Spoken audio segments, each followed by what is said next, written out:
જંબુસર તાલુકાના મંગણાથ ગામ નજીક આવેલી સેફ એન્વાયરો પ્રાઇવેટ લિમિટેડ સામે પ્રદૂષણ અંગે સ્થાનિકોની ફરિયાદને પગલે ગુજરાત પ્રદૂષણ નિયંત્રણ બોર્ડની ટીમે સ્થળ પર પહોંચી તપાસ હાથ ધરી હતી। તપાસ દરમિયાન કંપનીની બહારના માર્ગ પરથી તેમજ નજીક આવેલી એક હોટલના ગાર્ડનમાં વરસાદી પાણી સાથે ભરેલા શંકાસ્પદ કેમિકલયુક્ત પ્રવાહીના સેમ્પલ લેવામાં આવ્યા હતા। સ્થાનિકોના આક્ષેપ મુજબ કંપની દ્વારા નિયમોનું ઉલ્લંઘન કરી કેમિકલયુક્ત પ્રવાહી બહાર છોડવામાં આવતું હોવાથી આસપાસના વિસ્તાર, ખેતી અને પર્યાવરણને નુકસાન થઈ રહ્યું છે।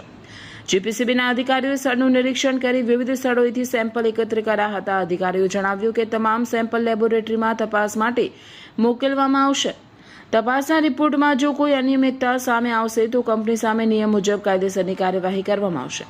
સ્થાનિક ગ્રામજનોએ પ્રદૂષણના મુદ્દે જવાબદાર તંત્ર દ્વારા કડક કાર્યવાહી કરવાની માંગ કરી છે। હાલ સમગ્ર મામલો જીપીસીબીની તપાસ હેઠળ છે અને હવે લેબોરેટરી રિપોર્ટની રાહ જોવાઈ રહી છે। રિપોર્ટર નિખિલ મહેશ્વરી, જંબુસર।